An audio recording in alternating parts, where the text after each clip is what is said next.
This video contains spoilers about the third episode of Dragon Ball S. This episode of Dragon Ball S was pretty much based around Burris and Whis, and it was an okay episode. My thoughts will be at the very end of it. In the first scene we have Burris and Whis, and they're kind of going through space, travelling faster than light, etc, etc, and they're kind of talking. Burris is talking about the Super Saiyan God, and he's kind of confused on the name of the character. He's like, oh, you know, is it that one or could it be something else?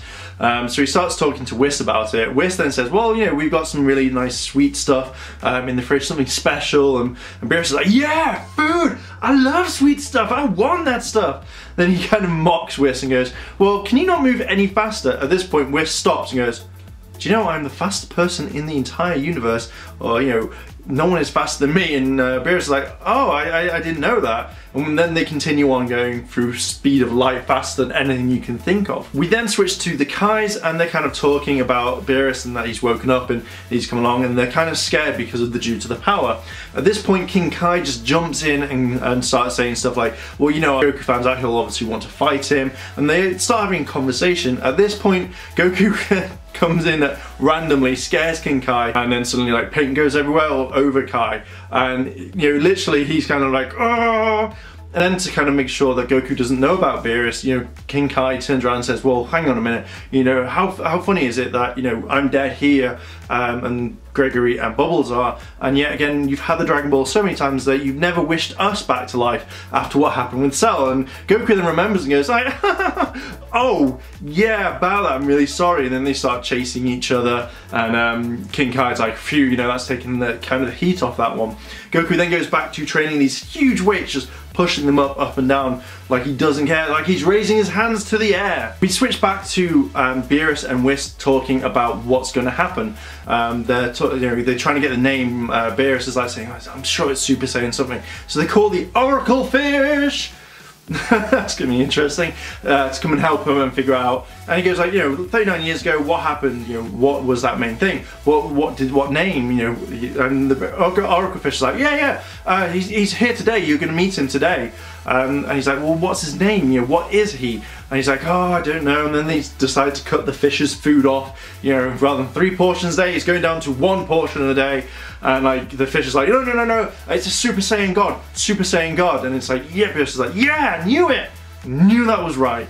Boom! Then we have like Burris and Whis, they're talking about the past, about Planet Vegeta and how Frieza blew it up, and Burris wanted to do it himself rather than kind of like anything else. And you know, it's quite interesting how they're referencing the previous in Dragon Ball Z stuff, which I really like. The scene kind of carries on, but it's a change of scene. So now we have Burris having a bath and he's relaxing, and Whis is talking to him and saying, like, you know, this is what happened. You know, this Saiyan that you're looking for, Goku, he defeated Frieza. And when he says this straight away, he's like, oh my god, he beat Frieza? Like, obviously he's kind of referencing, I kind of like this because it looks like he's referencing, like, you know, he's a stronger power level, and yet someone took him out quite easily. Well, not kind of easily, but you get what I mean. At this point, Burris decides to flash Whis, because why not? And Whis is like, oh. So I kind of thought that was quite funny. And again, they start talking about what's going to happen, how they're going to get to Earth, and when they get there, who they're going to fight.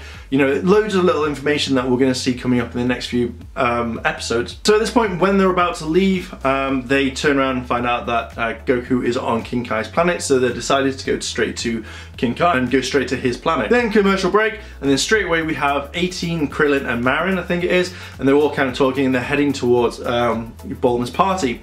So they decide to kind of like, rather than getting stuck in traffic, they decide to collapse the car in the capsule thing and fly, and that's when they meet everyone else. Yamcha, Tien, Chaozu and Pua, and then suddenly it brings to the boat where the party's going to be held. Gohan, Videl, Chi-Chi and Goten are all there kind of excited, and they start talking. And Gohan says, hey, well, you know, we're the first ones here. She goes, no, you got the pervert in the corner. And it switches to Master Roshi and Oolong looking at women through the binoculars. Chi-Chi gets in the way, starts having a go at Master Roshi and Oolong, and then they're like, oh, sorry about this. Bulma's kind of supervising everything, and she sees Boo eating the food, and she gets really pissed off, and she's like, what the fuck, seriously, you're eating, you know, the guests need to arrive, and Boo's like, I'm hungry now, I'm gonna eat. And it's that sort of mentality which it's gonna probably grate on me if it's continuously through the entire thing.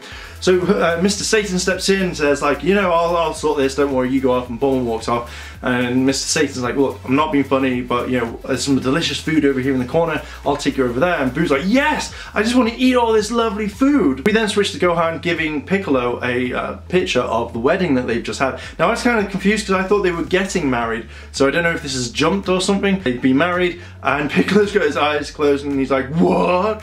That can't happen. And I kind of thought it funny. I really liked the photo, I thought it was kind of cool. We have a really brief clip of Vegeta training on in the room. Previously, like we've seen in Battle of the Gods, but he's training like he was previously in other episodes as well. And Bulma gets really angry about this and just flips out completely. Then we switch to Vegeta. He's turning around and he's training previously like he was in the other episode, and Bulma gets really annoyed because Goku and Vegeta aren't actually there. And woo, straight up to Goku on King Kai's planet still, and he remembers all of a sudden that Bulma it's her birthday, and he's freaking out saying that she's really scary when she's angry, and he doesn't really do anything. You think, oh crap, instant transmission, or just translocation straight across to it, but no, he decides to stay on King Kai's planet basically. At this point then, Bulma just says, look guys, just set sail, just go, and the boat heads off into the kind of the sea, and it kind of floats away, kind of drives off. But at the very kind of last point where Burris and Whis are talking, they've prepared the lunch, and they just want to go off. They want to start finding the Super Saiyan God, which is obviously Goku, and then they teleport off. And then we switch to the Kais, and they're kind of freaking out. They're saying like, oh my god, they're coming towards us. We shouldn't, you know, they shouldn't be. Why? And they realize Goku is on King Kai's planet. At this point we find out that Elder Kai was actually sealed within the sword, and I'm sure that it was something else that sealed him in, but he says like, yeah, I was sealed in the sword, that was because of Burris. I'm sure it was a witch. I'm sure it is, or something like that. But anyway, they just say, yeah, I'm in the Z sword, and you know, the battle was fierce or something, and that's it. Pretty much he just says, yeah, we're in this, and they start talking, and you kind of think that they would let King Kai know so they can say, Goku, you get back to Earth quickly, or then therefore it doesn't, or you go, hide Goku, just hide around the universe. But no, and that is pretty much in a nutshell everything that happens in Dragon Ball S, kind of a quick overview of it all. Now I really like this episode. I thought this episode was kind of, it wasn't as strong as the previous two, but it did kind of conclude where we saw everything. Now I kind of thought to kind of space it out, they would go through all the other characters first before going into the main kind of fight and kind of link it into everything else. But it was a nice episode. It was kind of funny to some degree, and it was just nice seeing all the Z fighters and everything back together, and I liked it. And I can't wait for the next episode that's going to come. Obviously we're going to see Burris. No, it's Emperor Pilaf in this episode, so that's going to be okay. But yes, definitely worth checking out. Links and all that are down below in the description, so if you want to go watch it, definitely go check it out. So there you go, Rangers. What did you think about this episode? Did you like it? Did you hate it? Let me know down below and get a conversation started. If you've liked this video, like, favourite, comment and subscribe. Check out Yada Games and all that lovely goodness. And as always, Rangers, thanks for watching, and I'll see you in a bit.